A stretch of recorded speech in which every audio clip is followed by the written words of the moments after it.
Hello my friends, and welcome back to the Curly Q Scrapper channel. And my name is Jenny. I have for you today some layout shares for the 30 days of sketches.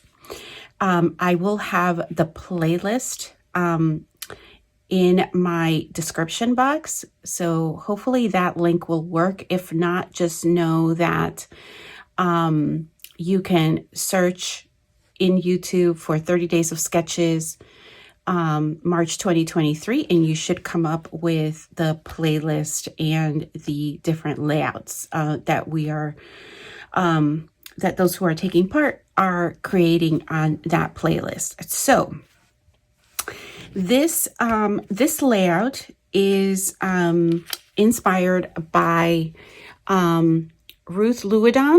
Hope I didn't butcher her name. Here is the sketch.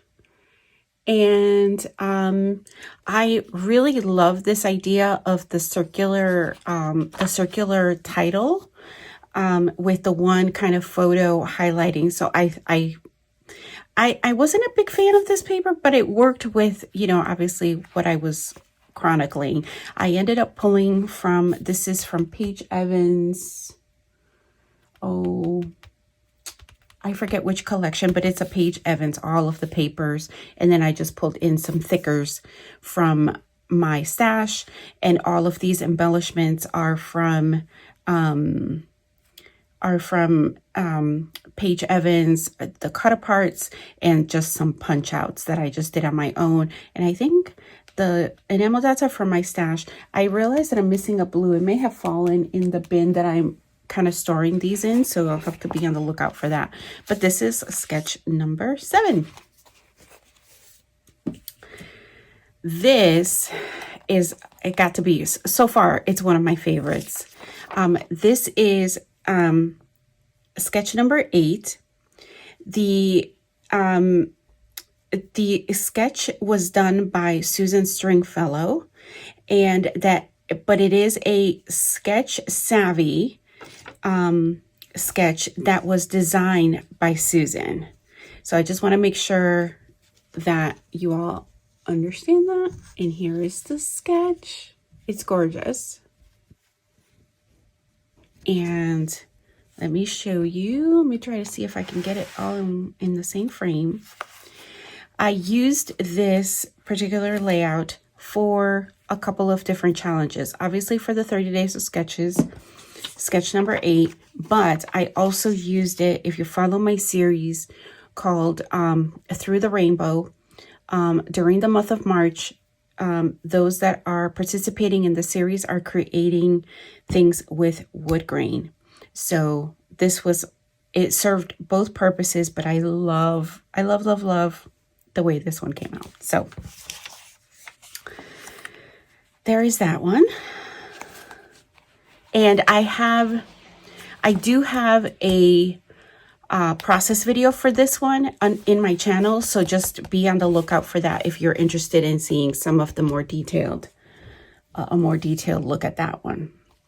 So one of the things that I decided to do is I don't always push myself to find photos for every layout I create with 30 days of sketches. I've done it in the past where I've just created base pages, and I'm good with that because I do work off of my base pages quite frequently. So this is one that I created using sketch number 9 by Sarah Davies. I'm sorry if it's really faint. But essentially it's 1, 2, 3, 4, 6 strips up and down. And there's 2 small photos, and then there are 2 circular elements, and then the darker arrows are also in there. So these are not paper. They may look like paper, but they're not paper. These were in my use it up bin. And they're washi, but they're like, I don't know, they're like a fabric washi almost. So I ended up kind of, because they're all together, like I remember buying them circa, I don't know, 1999, and they were in like a strip, like a sticker paper.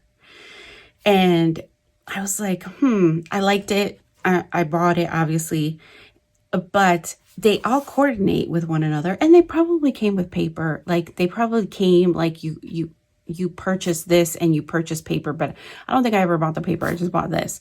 And but I thought, I'm like, why not work off of these colors and just pull in the colors from my stash, from cardstock, from 6x6 paper pads. So I replicated the circular elements as well as the placeholders for the photos, and kind of left it at that. And I obviously will keep this together along with any of the scrap paper to make any of the other embellishments that I might need.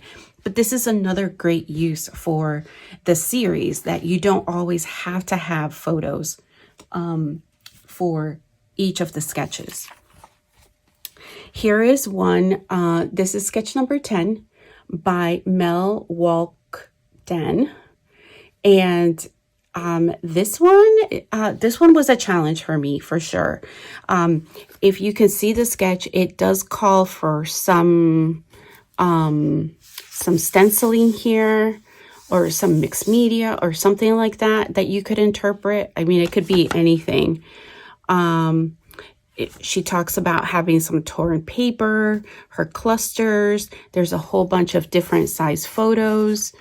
I'm trying to read the notes she put on here. Torn paper, flags. There's different little things. So I did kind of my own way. I picked this background paper, the wood grain, and I decided to use this star stencil on it. It's a very faint, but it goes with the wood. I'm just going to give you a close-up here. So I used the heart stencil to make a little bit more interesting background than just the wood grain by itself. And then instead of using the one photo here with the two smaller ones coming up from the bottom, I decided to just cut down my vertical 4x6 photos to closer to like a 5-inch. And so it gives that the height here. I matted all of the photos, and these I think are 2x2s. These are all little photos that I had printed, and then I did my clusters here, here, and here. This was I did use some papers from a paper pad. I don't even recall at this point. It's in single sheets, cut aparts, that sort of thing as of right now. And then just came up with this title. I was struggling for a title for this one. I showed it to my husband, and because this is a picture of him cooking, and it's a Kodak moment because it doesn't happen that often. But he came up with the title, so that was a big help. So there is sketch number 10. All right, so sketch number 11 is by Natalie Turcotte Cloudsdale. So here is the sketch. And I will say I did not stick very close to this sketch, but I used it as a inspiration. And I actually turned it into a double page layout. So in Natalie's sketch, she has the frame. She has multiple pictures diagonally. It just, for whatever reason, it just didn't work for the layout that I was trying to create. So I went ahead and I actually stretched the sketch. So I did do some of the framing. So I used this beautiful wood grain. I'm using a lot of wood grain because they're kind of more wintry photos. But this one has really, really pretty detail. I'm probably not going to do it any justice here, but there's emboss with like glitter. Really, really pretty. So that's what's on the edges. The other paper, which you can kind of see here, is a green snowflake, but it's like that, the color that I love, like that forest green with the with the snowflakes on it. And then this particular collection that I was working with had a lot of these cut aparts already in there. And or I think I may have had just a sheet in there just to use it up.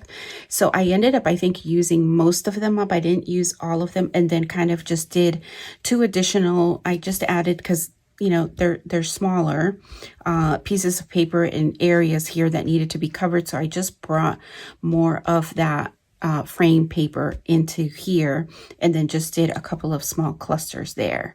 The rest of the stuff is all from my Christmas, Christmas stickers and eyelets and embellishments in general. So everything from the wood veneer to the brads to this die cut that I popped up. Again, more wood grain. I went into my color bin for additional touches of gold there. And here, these are some more brads. And then I just went in again for the gold and for the red glittery enamel dots. And then I did do some splatters. I don't know if you can tell, but I did do some gold splatter, some Heidi Swapp Color Shine. So that was sketch number 11. And this is the last one that I did. This is sketch number 12, and it's by Ashley, the Scrapping Nerd. So here is the sketch. And I used the Spring Farmhouse. This one called for, it looked like a pattern paper, but some stitching here. I didn't feel like doing stitching, but I liked the idea of the circles. I don't know, something about it. And then I was like, oh, maybe I can just use a stencil, because obviously I was on a stencil kick from that previous layout. I was like, oh, I'll use a stencil. I have something that kind of looks like that. But I stuck pretty closely to this area here, in terms of the background, having the paper here with the sides and the same thing here. But for this part, I went a little bit different, and I did do a little bit of stenciling, but it looked horrible, because originally I didn't have the circles. I originally just had the photos here, and it looked like a mess back here. It wasn't pretty. So, but just putting the 2 circles in here just gave it a little bit of just different interest back here, where it wasn't so much in your face when this whole area was showing. I went a little overboard. But I used some chipboard here. You guys know I'm on a mission to use my chipboard. I feel like this is still not finished, and I don't know if it's just me, or I don't know if I need to maybe frame this on something, or I'm thinking that maybe I need to put a label or something somewhere, because I realized after the fact, I mean, I could journal down here, but I may just put a label down here and just talk about what the photos are about and call it good. But I don't know. I don't think this one is completely done, so I'm gonna just set it off to the side here.